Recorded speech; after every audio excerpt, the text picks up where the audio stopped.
This is Off the 11th Hour, and I'm your host, Nathaniel Stone, but we all know who the Lord of Hosts is. Say it with me in any dialect you so choose. YAHUAH, Sabaoth. Kodesh brothers and sisters, fellow members in the body of Messiah, and those in the world, thank you for giving me your attention in a world full of distractions. This is Season 3, Episode 3, Chapter 2 of the document that we're going over. B. Earl Allen published the name of YAHUAH. We have my wife with me today. She's going to be in part in the assembly where two or more are gathered, and we're going to be getting into the material called the Jewish Coverup. So let's get into that material here soon and get right into it.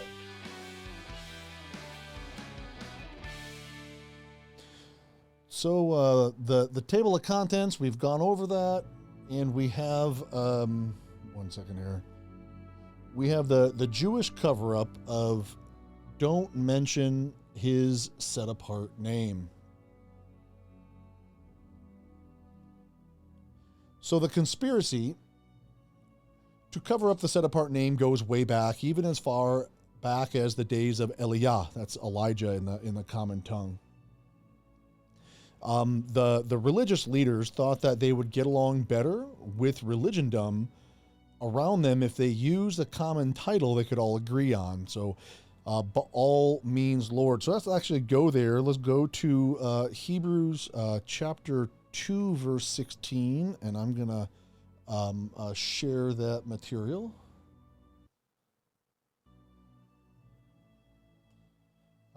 Excuse me for that. So in Hebrews chapter 2 verse 16, this is talking about it's an end days prophecy actually of the Father marrying those who were not originally known as his people. There we go. Couldn't find Hosea for a moment there.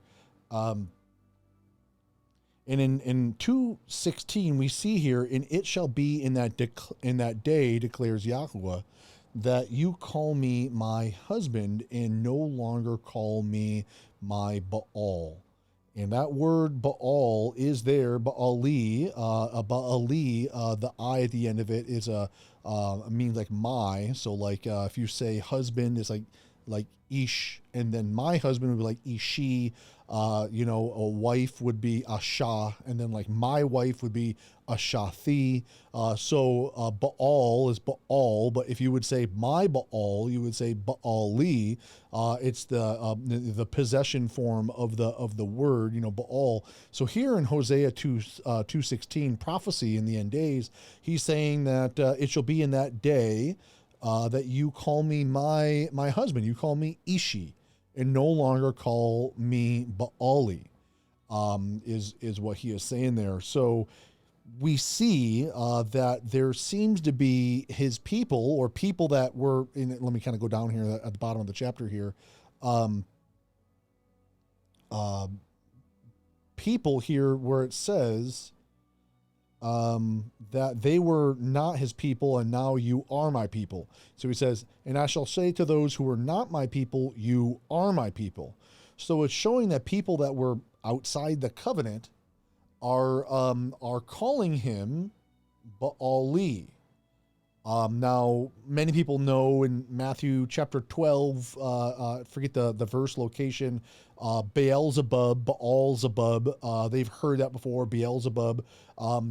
It's a combination of two words, and the word Baal means Lord, and then Zebub in Hebrew means fly, and so Baal-zebub means Lord of the flies, is what that means. So Baal means Lord. Now Adonai means Lord. Baal, though, is specifically in like a domination form. It's not in like a loving form. Like if you call someone like a husband, like, it's like my husband would like Ishi, or husband Ish. It would be in a loving sense, but Baal would be in like a lording sense, in like a dominating sense. So he's saying that these people are calling him my Baal or my Lord, but they're not They're not. It's not in a loving sense. Now we're going to see in later on in this portion in the book of Jeremiah, it's going to talk about people that have forgot his name for Baal. But I wanted to make the point here that we do see that people which were not in the covenant that want to be in the covenant are calling him Baal in like a mastery kind of sense. So let's go back to the portion where we're at. So we're going to get into the Elijah message, the Eliah message in the following chapter, in the next episode after this, but we're going to get into Amos next. So even as far back as 787 BCE, the prophet Amos tried to show the children of Israel the folly of their reasoning about not mentioning the set-apart name. So let's go ahead and let's turn to Amos.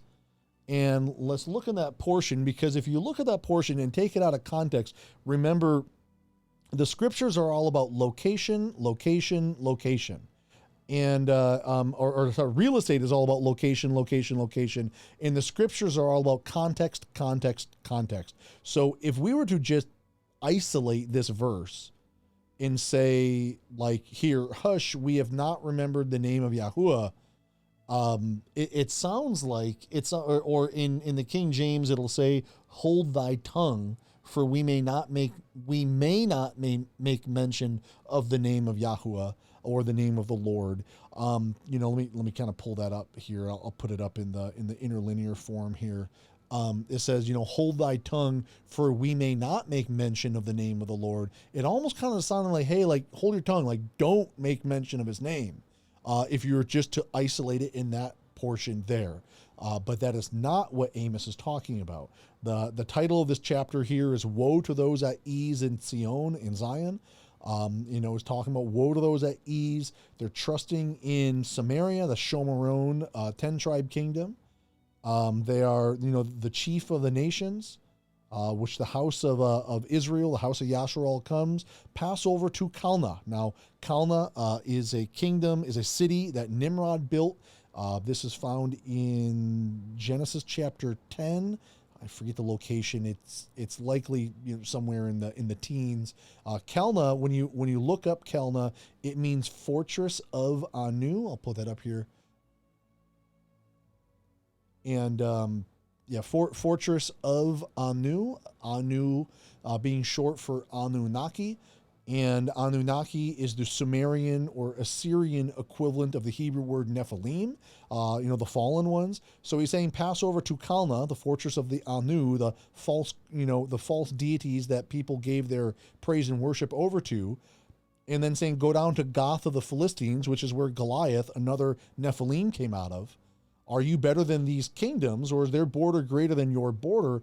You who are putting off the day of evil, yet bring near the seat of violence. So the point that I'm making here in Amos chapter 6 is that they're not doing what is right. He is comparing them with like fallen Nephilim kingdoms, fallen Babylonian, Sumerian kingdoms, and he's saying that you're doing the same things or similar things with violence. He's saying that they're lying on beds of ivory, stretched out on their couches, eating lambs from the flock and calves from the midst of the stall, singing to the sound of the harp, having composed songs for themselves like David.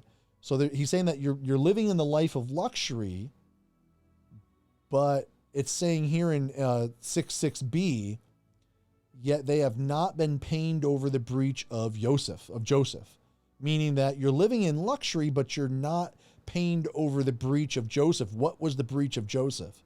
What is the breach that happened? Well, the kingdom was split into two pieces, 10-tribe, 2-tribe kingdom.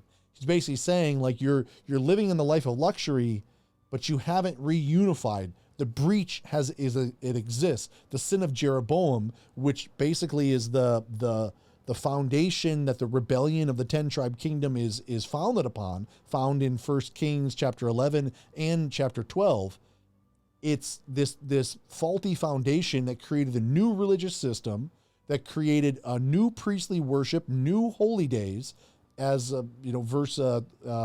chapter 12, 1 Kings 12:25 to the end of the chapter. They created new holidays. They created a new priestly system of worship and put new places of worship with different altar sacrifices that were being done. This whole new religious system that was founded upon the Torah, yet twisted. This is the breach of Joseph. He's saying that you guys are living in the life of luxury and you don't care that this breach exists between the kingdom. So he's saying that therefore they shall now go into exile with the first of the exiles. Talking about the exile of the 10 tribe kingdom, which Assyria took away. This is recorded in 2 Kings chapter 17, verses 6 and verse 23. As it is to this day, Assyria took the 10 tribe kingdom away. So this is a prophecy in Amos about this is about to happen. And so he's saying that he's loathing the pride of Jacob. And I hated that his palaces.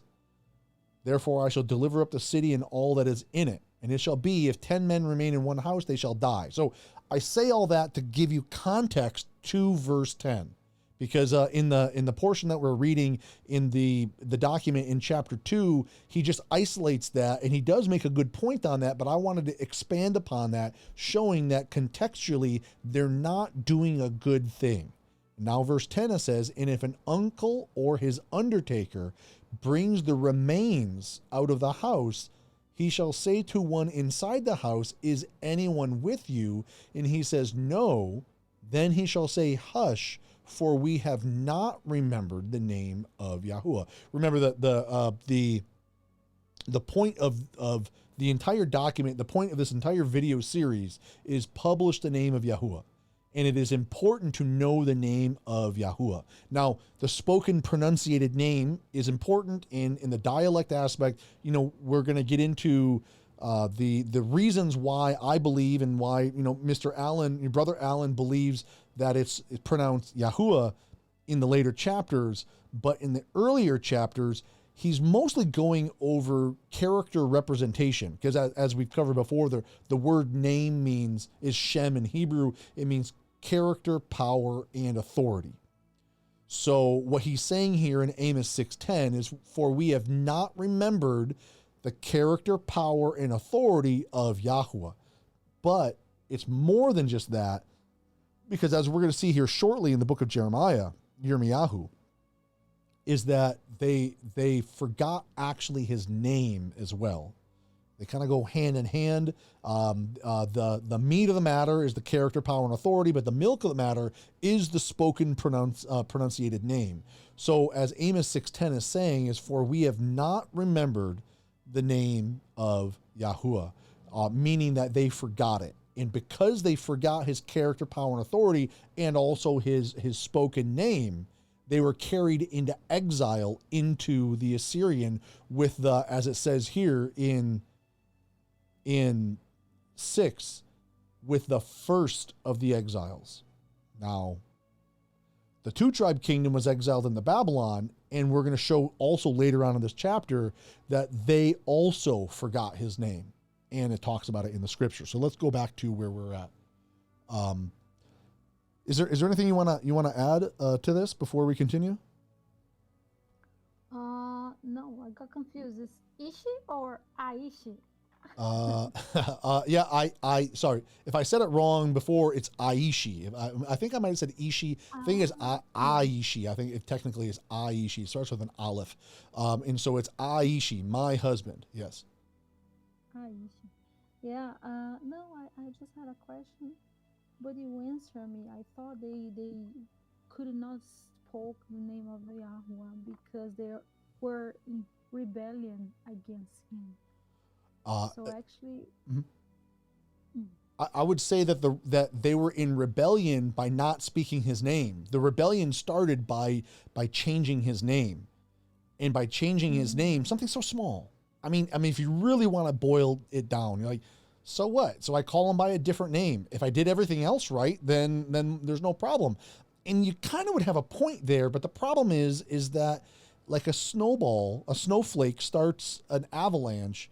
So does something so small have the implications of expanding into something so large.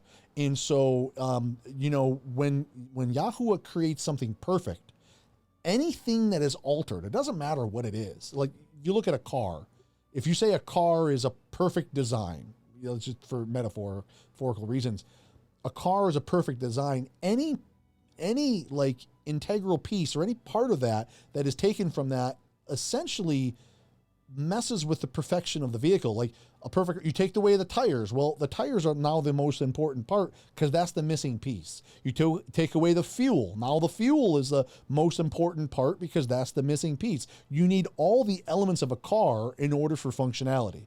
So when Yahuwah creates something perfect, if you take something out of something that he created as perfect, that's the missing piece that starts the cascade of mutation, if you will. So you could argue that they took his name out by no longer speaking his name, something so small on the grand scheme of things. Like, what's worse, saying his name wrong or going and murdering babies? Obviously, right? His name wrong is not that big of in comparison to someone murdering babies. But if you start with something small, it kind of ends up in that direction. And the child sacrificing, you could say, started from the removing of his character, power, and authority, which you could say started from the removal of his name. You start altering things a little bit of leaven's the whole lump. You start, Satan gets his foot in the door, and then all of a sudden through the generations, it's completely way off, even though it started so small. If you look at like an exponential graph, something that's, exponentially changing, it doesn't look like it changes very much in the very first few generations, if you will. But then it really starts to get noticeable towards the end, because that's how an exponential equation, looks when it's charted. So let's continue with that. So when the Jews were carried into Babylon, 606 BCE, many of the personal names had the element Yahu. I'll give you, there's the following chapters are going to get more into depth, and we'll see it in, not just what I'm saying. I'll show you the list of all these names, but I'm just going to say a few briefly now. Hezekiah, Hezkiyahu, Elijah, Eliyahu, Matthew, Matityahu, Judah, Yahudah. I'm trying to think of maybe a few more. The Isaiah, Yeshayahu. So, did I say Jeremiah already? Yirmiyahu. Go ahead. Matityahu? Yeah, Matityahu. Yeah. And so it's Yahu is in the Hebraic names, a lot of them. A good way to know in English, I don't know about Portuguese, in the dialect that you speak as your native tongue, but in English, a good way of understanding if Yah or Yahu is there is if it ends in I-A-H. Hezekiah, I-A-H. But it's not always that way. But or J-A-H. You'll see things like I-A-H or J-A-H. If you see things like that, like Elijah, right, J-A-H, you'll kind of notice that his name, a piece of his name is there. So the tetragrammaton means 4 consonants, tetra, 4, grammaton, consonants or vowels, the 4 letters, if you will, probably more accurately. Yod, He, Wah, He. I think I have it, it's pointed, wait, this way. So over here, all the way to the other side of the screen, in the menorah, up here, the 4 letters in Paleo Hebrew are there, Yod, He, Wah, He. Sometimes some people believe Yod, He, Vav, He, or Yod, He, different versions of that. But the 4 letters that are there, 3 of those four letters are in the name Yahu. So Matityahu, Hezkiyahu, Eliyahu, Yirmiyahu, Yeshayahu, all these names in Hebrew, 3 of those of the letters of the Father's names are there. Yod, He, Wah. So because Yahu, a bunch of Yahoos, some believe that that's actually the original term for calling someone a Yahu, is basically someone that is against the Babylonian kingdom, that was seen in a defiant sense. And then that word etymology comes all the way now into our common tongue today, and you call someone a bunch of Yahoos, they're like a bunch of rebels, a bunch of people that are not integrating in with what you're supposed to be doing and causing problems. So Babylon essentially was saying this is, it's not 100% because there is some argument on this point, but this is one way of looking at it, is that the kingdom of Babylon was calling the Hebraic people a bunch of yahoos because they're a bunch of people that are not really integrating with the rest of the Babylonian kingdom. So it called them like a bunch of rebels, a bunch of yahoos. You're holding fast to your Torah and your things while you're in exile. So they were called a bunch of yahoos. So the mindset was, because Yahu, Yod-Heh-Wah, is a piece of Yod-Heh-Wah-Hey, the Tetragrammaton, that they need to hide the name Yahu, not just the name Yahuwah. So they started hiding the names. Now, that's what he's saying here in this document. I'm going to say that I haven't quite fully seen that, but I do kind of, yes and no. For instance, the name Joseph. The name Joseph is typically spelled Yosef, but in one spot in Psalms, I'm not going to take the time to look at it right now. I believe it's in Psalms 80, 81, 2 or 4, 5, somewhere in there. The name Joseph is there, but that name Joseph is Yod-Heh-Wah. It's the only spot, by the way, where it's found, Yod-Heh-Wah Pei Samek, Yahutzep. So it looks like Joseph's original name, according to Psalms, is Yahutzep, but they shorten it down to just Yotzep. They might have done that with the prophet Joel. His name now they say is Yoel, but it might be Yahuel. There's also they did that with the name Joshua. In English, that we say Joshua. They try to say that his name is Yehoshua. And so they say it's not Yahushua, they say it's Yehoshua. So they try to hide Yahu in that. And also in the name Judah, they say, the name Judah in English is Yahudah, but in the dialect today, it's Yehudah. It's spelled Yehudah. So they try to hide Yod-Heh-Wah or Yahu in the spoken form and even in written form to try to keep people from saying a piece of the Father's name. Because it's so holy, they said, this is totally false. This is what got him into trouble in the first place. But they said that his name, the fullness of his name, all 4 letters, is so set apart, is so holy you can't say it. And then they went to another level and said not only that, but even the 3 letters of his name is so holy you can't say it. And even the 2 letters of his name, Yod-Hey, Yah, is so holy that you can't say it. So they started to basically hide the Father's name through time. And the main name that took the brunt of it is the name Joshua.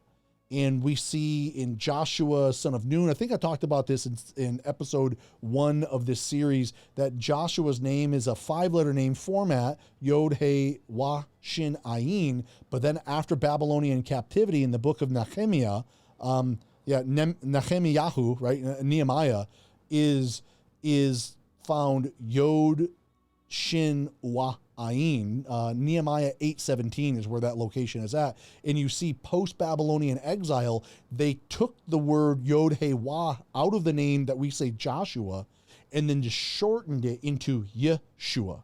That's where you get Yeshua from. Yeshua, even though I know a lot of Torah-keeping brothers and sisters call him Yeshua, Yeshua,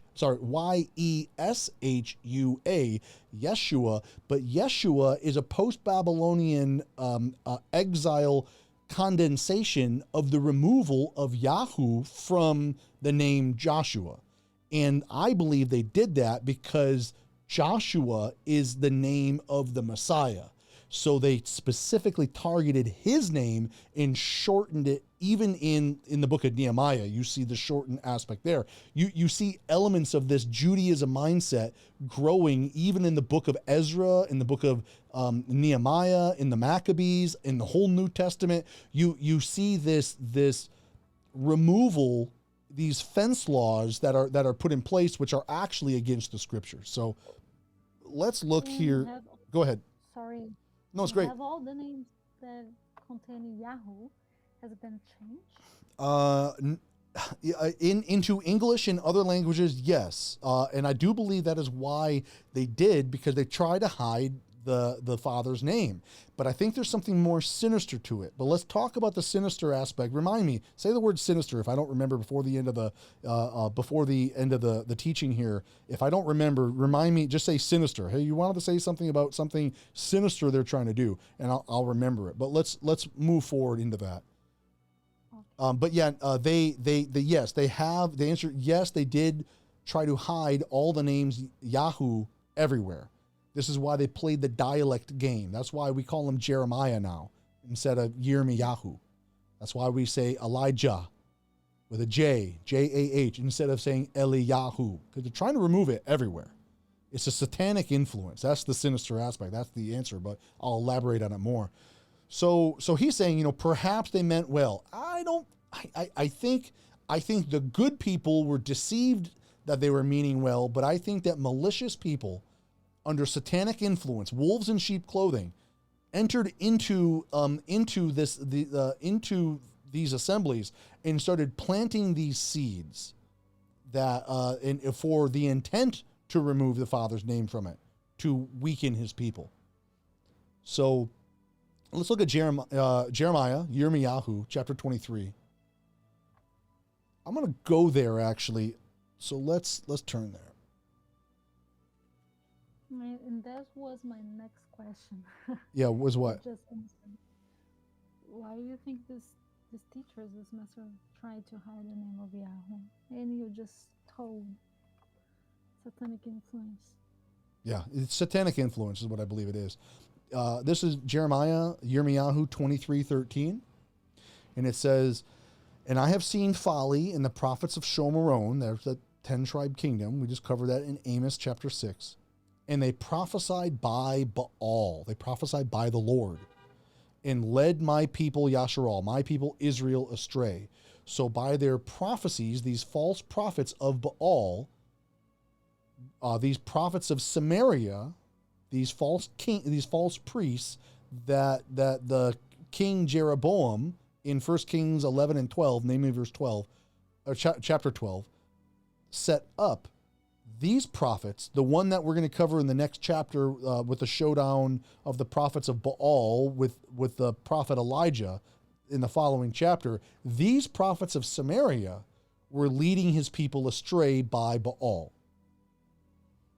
And let me go down further. I like it here. "In the latter days you shall understand it." Prophecy.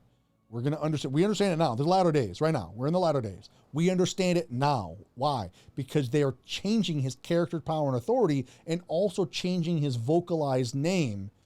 And then in so doing, they're mixing the Baalim, the Baals, the false god worshiping, and removing his name by putting these title replacements and having pagan title replacements in place of that. And they're mixing the ways of the nations into his people's theology, their doctrine. I like this. He says, "I did not send these prophets, yet they ran. I have not spoken to them, yet they prophesied." Verse 27 is the one I want to get to. "Who try to make my people forget my name by their dreams, which everyone relates to his neighbor, as their prophets forgot my name for Baal." They forgot his name, his character, power, and authority for the character, power, and authority of Baal. They forgot Yahuwah's name and his spoken form for Baal. And then, he said that he's against the prophets here. There's one other portion here. I like this here, verse 32 is not directly related, but I'm going to read it here. "See, I'm against those who prophesy false dreams and relate them and lead my people astray by their falsehoods, by their lies, and by their reckless boasting." Oh, the Lord talked to me last night. That's a pretty strong boast. If it's real, it's real. But if it's not, it's blasphemous. "But I myself did not send them, nor have I commanded them, and they do not profit this people at all." So they're teaching these false messages They're saying these false things. Verse 36, but the message of YAHUAH you no longer remember. For every man's message is his own word. They're speaking out of their corrupted heart. For you have changed the words of the living Elohim, YAHUAH Tsabaoth our Elohim. So they're saying that they changed the words of the living Elohim. So that's just, and they forgot his name for Baal. And these false prophets are prophesying falsely, because that's what false prophets do. Let's get back to the portion here. So we see here that Satan and his evil angels hate hearing the set apart name being praised and exalted. It has been his constant effort to remove the name through culture and time and slip in titles that he might direct the worship to himself. In Egypt, for example, the concept of the concealed name was extremely common. So what I'm going to say, and I kind of touched on this a little bit in the introductory in season 3, episode 1, a little bit, but I'm going to elaborate a little bit more on that, is don't you find it interesting that the names of Satan and his falsities remain unchanged? Baal, through all the linguistics, stays Baal. Some version of it, Baal, Baal, whatever version of it, it kind of stays in a similar dialect. And similar, like Baal Peor, Lord of the Opening, it remains the same. Baal God remains the same. The Lord of Fortune, it remains the same. All the different deities of the enemy, it talks about Dagon in 1 Samuel chapter 5. It remains the same, pronounced the same. All of Satan's deities, even Lucifer, it stays the same. But Hillel, it stays as a title. I think that's Isaiah 14:12. It stays the same. These things stay the same. But it's interesting that the Creator's name is the one that gets distorted. And set apart people that are working for the Creator, their names get distorted, right? Kepha, Peter, right? Kepha, Shimon Kepha, Simon Peter, Shimon Kepha. Kepha gets changed to what? Peter. Peter is not his name. I don't know. The church was established to Saint Peter. Well, first of all, saint's a pagan word. Second of all, Peter is a pagan word. Peter is Jupiter. Jupiter. They changed Peter's name to Jupiter. And they even put a statue of Jupiter in St. Peter's Basilica, and they try to say that is St. Peter. Well, it is St. Jupiter, because they repurposed the statue, took the trident out of his hand, and then this statue that was originally a statue of Jupiter, then they trick everyone. Oh yeah, well this is Peter. Ha ha ha! They don't even know. Ha! So people equate that. Oh well, this is the Peter in the scriptures. Oh this statue right here. This is the Peter. This is the Peter of the scriptures. No, that's not Kepha. There's a reason why there's a different name. Same thing with John, Yahuchanan. They changed the names. These names get changed, and it's interesting how the like for instance King James, right? King James wanted his name in the Bible, so they changed the name of Jacob, and they changed Jacob into James, the half brother of Messiah, so that King James can be, his name is connected in with the half brother of Messiah, and then they change his name, Jacob, into James. Why'd they do it? The book of James is really the book of Jacob. They do these things everywhere, but the biggest problem is that they do it with the Father's name. But it's interesting how it's all of the set apart names that get changed, right? Jesus is supposed to be Joshua when you play their little linguistic games. In the name of Joshua, is what the Messiah's name is. We're going to get more into that later. I think chapter 18 talks about that. But it's interesting that they always change the names of the people that are working for the Creator, and then they change them into these pagan names. But Satan and his ilk, those names stay the same, right? Tammuz in Ezekiel chapter 8 still stays as Tammuz. All these false deities that we see, they still stay at that. but the creators' names get changed. It's not a coincidence that this happens. Is there anything you want to share on that? Yeah, it's the same as you. I mean, there's several pagan gods and several titles has preserved and spoken. In those days, I was just searching something, and there's some words that we can use in the day, like echo, atlas, chronologic, Yeah. mentor, music. There's a lot of words that comes from pagan gods. That's crazy, but yeah, who knows? Yeah. Who must be hiding. Interesting. Yeah, music is after the muse, which is where we get the word amusement, which means not Grace, to hope, think. like you said. Yes. Yeah, graceful and faith. Yeah, these are all the etymology of the word grace and the etymology of the word faith are false goddesses. Now, when we say the word faith and we say the word, we say the word, hope or mercy, we know who we're talking about. But it's interesting that all these pagan deities constantly get mixed into our language. Yes, we are surrounded by it. Yeah, it's part of it. So moving forward from that, and again, the spoken form of it is not. It's the milk of the matter. The meat of the matter is that these false god characteristics, these Baal characteristics, start mixing into the ideology and theology within our mind. And when someone starts to think like a Roman, they start to act like a Roman. When you start to think like a Babylonian, you start acting like a Babylonian. But when you start thinking like a Hebrew, you should start acting like a Hebrew, right? It's not the hearers of the word, but the hearers of the law, but the doers of the law. Romans chapter 2 talks about that. So in Gnostic thought, the concrete is resolved into the abstract. Personal names are replaced by terms of philosophy. Mythological figures are changed into qualities and attributes and events into cosmic processes. So the personal name YAHUAH becomes the attribute Lord, or Lucifer becomes a thing like a morning star. I'm gonna pull this up here. This portion is coming to my mind here real quick, is in the book of Colossians, chapter 2. It says, I say this that no one deceives you with enticing words, as verse 4 says. And then verse 8 says, see to it that no one makes a prey of you through philosophy and empty deceit, according to the tradition of men. Well, according to the Academia, his name was written Iesus in Greek.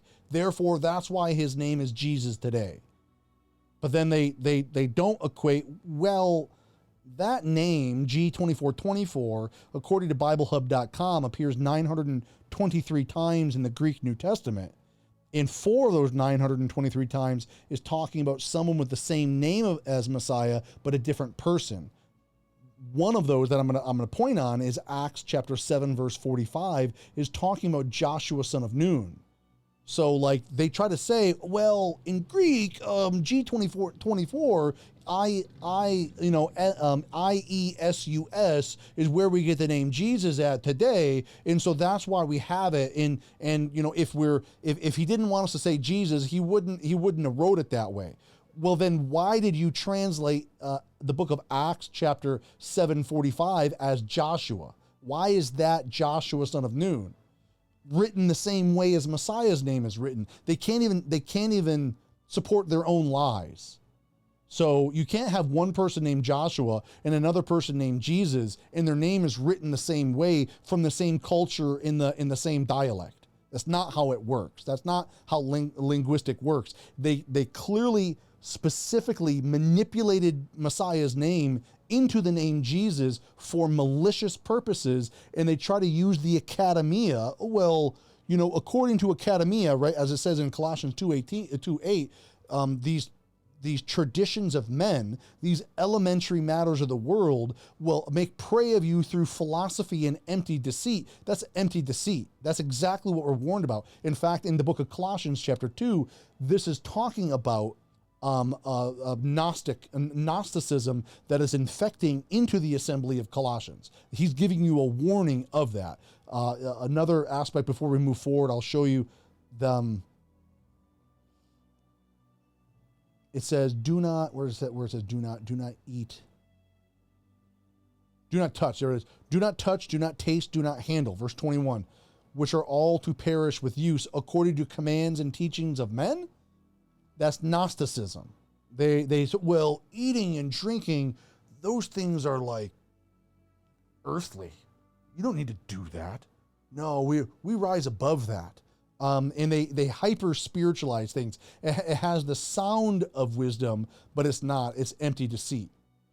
And so I think that's that. I think we're covered on that point. Let me, verse 18. Let no one deprive you of the prize, because it's a false humility that these people are under. Again, verse 4 it says, let no one deceives you with these enticing words, and then verse 8 talks about this philosophy and empty deceit. That's Gnosticism. So when we're talking about this here in Gnostic thought, this Gnosticism, which was infecting the first century congregations, started using these academia things, these Babylonian mindsets, these traditions of men of why it was okay to censor Yahoo or censor Yahuwah or censor these set apart names because they're just too holy to speak. But these are satanic, sinister influences specifically designed by the enemy to weaken and draw his people away from the Creator in worshiping these creations. So as he says here, this is a new age game where titles are replaced for names. And the prophets of old talk about this. So let's look at what the scribe of Yirmiyahu, Baruch, says in the book of Baruch, chapter 2, verse 29 through 32 and 3:7. I will scatter them, for I knew that they would not hear me, because it is a stiff-necked people. But in the land of their captivity they shall remember themselves, and I shall know that I am Yahuwah, their Elohim, for I give them a heart and ears to hear, and they shall praise me in the land of their captives. That's where we are. That's what I'm doing right now. Whether I'm of the bloodline or not, that's the Ruach that is upon me. And think upon my name, it says, and they shall praise me in the land of their captives, and think upon my name. And for this cause, thou hast put thy fear in our hearts, to the intent that we should call upon thy name and praise thee in our captivity. I'm not praising the Lord. I'm not praising Hashem. Not even praising the generic title of Elohim. I'm praising Yahuwah Elohim. I'm praising Yahuwah.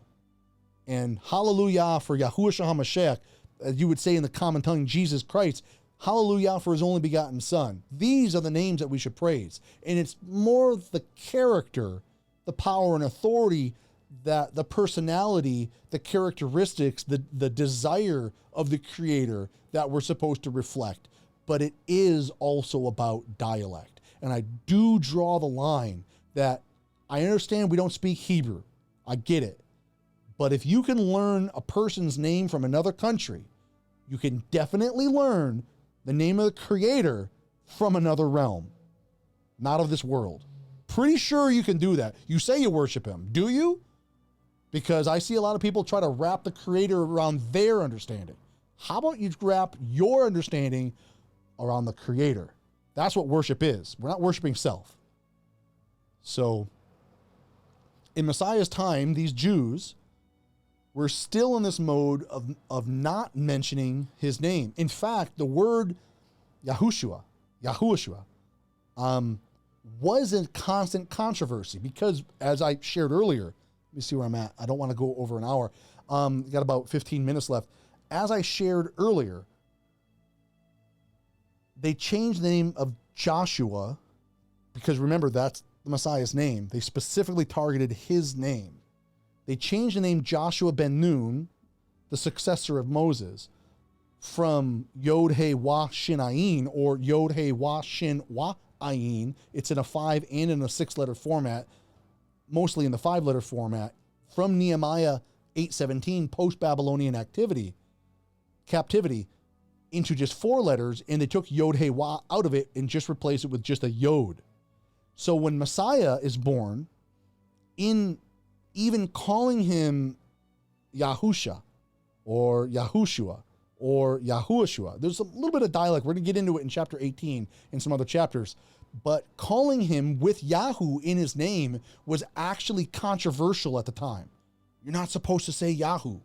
You're not supposed to say Yahu. So even the Messiah's name was controversial. Not Yeshua. Yeshua would have been okay with them. In fact, Yeshua was a name that was given post-Babylonian exile in the 4-letter format. Yeshua was A-okay. It didn't violate their Judaism rules. But Yahusha or Yahushua, Yahushua, however you want to dialect his name, having Yod-Heh-Wah in his name and speaking it was actually against their religion of Judaism. So even his name alone was ticking them off that people were saying it and breaking their religious ideations. So, and interesting, when he comes down after being tested for 40 days and 40 nights and resists and is victorious, he goes into Capernaum. And in Luke here, 4:18, he quotes Yeshayahu, Isaiah 61:1 and 2, the Ruach of Yahuwah is upon me, because he hath anointed me, and then it continues to go from there, and then he says it again, to preach the acceptable year of Yahuwah. He said the Father's name twice, which is why later on said that he closed the book and gave it to the minister and sat, and all the eyes that were in the synagogue were fastened on him. They felt the Ruach upon him, for sure. Anyone that's a believer that came into contact with him, that had eyes to see and ears to hear, were like, that guy, something special about him. Some people even were like, that's the Messiah. Some people even were given that understanding. Other people like, he's a prophet. People knew something was special about that person. So when he said not just the Father's name, but also had the character, power, and authority within him, all the eyes were upon him. But part of it was because he said the Father's set apart name. You weren't supposed to say that in Judaism. That's blasphemous. Only the high priest can say that in their false religion of Satanism. He's only supposed to say it on Yom Kippurim, and only the high priest is allowed to say that. Says nothing anywhere in the scriptures. Says traditions of men and empty philosophy in the Academy of Judaism. So that's why all the eyes were upon him. Multiple reasons, but one was because he spoke the Father's name. So I'm getting a little bit out of time, so I'm gonna come a little bit forward to where he is being questioned at the midnight grilling that they're questioning him after they captured him at the Garden of Gethsemane. And when the high priest is talking to him, the so-called high priest is talking to him, was saying, art thou the Messiah, the Son of the Blessed? Because they removed the Son of Yahuwah, they took that out and put blessed in place, because it's a way of avoiding his name. And then he says, I am, as if he was saying, like, you mean Yahuwah. Some say that he might have actually said it there, which is why the high priest rent his garments. You know, he says, we have heard the blasphemy, that he's guilty of death, and he rent his clothes, which, by the way, a high priest is not allowed to rent his clothes. That makes him lose his office of high priest, by the way, but that's in the law. And the high priest, like openly, physically was removed from office when he rent his clothes. That's a separate point, though. So remember, again, the whole basis of this, I like this scripture, that is the whole foundation of this entire series, Deuteronomy 32:3, because I will publish the name of Yahuwah. Publish the name of Yahuwah. Ascribe ye greatness to our Elohim. Martin Luther talked about how they say that his name is unpronounceable. That's what the Judaism Academia says. Liars, by the way. So one of the reasons, this is the final point that I'll touch on. the name Yahuwah, I do believe we get into this later on in later chapters. But the name Yahuwah, because of the Nakud vowel pointing that they used, that was, you know, manufactured in what, I think the 7th century AD, I think is when Nakud was established, you know, well under the spirit of the Antichrist. They changed the Hebrew dialect. And so the word Yehovah, when you see the word Lord God, remember all capital letters, Lord, means that the tetragrammaton is there, Yod He Wah. And so you have, you know, like you have like YHWH. Well, they changed the W to a V, Vav, which is where the V dialect corruption comes from. We do get into that in later chapters. And so they vowel pointed Yod He Wah with the vowel point of Elohim, which is why when someone would read it that is trained in the Nakud falsity of teaching you how to pronounce the letters of Hebrew, which is more satanic tricks to keep you from pronouncing words correctly and thinking like a proper Hebrew, which is why when they put the word Elohim, they have right here E-O-I, and then here's the vowel points for Elohim, E-O-I. And then the W is altered into a Vav, and then they make other alterations, and Yahuwah pops out. And so in the 16th century, I believe, the 1500s is when the name Jehovah started coming forth as this new revelation of being his name. William Tyndale is the individual who first thought, oh, well, Jehovah has to be the way of pronouncing the name. And then they said that that's his name. And then that is where we get the name Jehovah today, which is, it's just like a series of mutations. Now, listen, if you want to say the word Jehovah, I at least thank you for understanding that there is a name there. It's not Lord, it's not Hashem, it's not Elohim, it's not Adonai, it's not Deus, it's not Señor, whatever language you speak. It's not, you know, these titles, but it is a name that is there. So if you say Jehovah, or you say Yahuwah, or Yahweh, or Yahweh, we'll get into that more, or other names, I at least respect more the fact that you recognize that there is a name there and it's not too holy to be spoken. And I think that you that might be watching this video that are on that level of thinking, you know, we have more in common than we have differences. And if you want to get into dialect, chapter 5 and beyond is going to be why I believe the dialect is Yahuwah. But again, we're mostly talking about the character, power, and authority, the representation of his personality in the first few chapters here. So this is the Jewish cover-up. I think we're about done here. Yeah. So if it's written, it was meant to be spoken. That's why the letters existed. And there's no mention anywhere. I say that's the strongest argument of all of this. Don't mention the set apart name. I think they'd have a case if there was a scripture that said, don't say his name is too holy to be spoken. Because that's only in rabbinic commentary.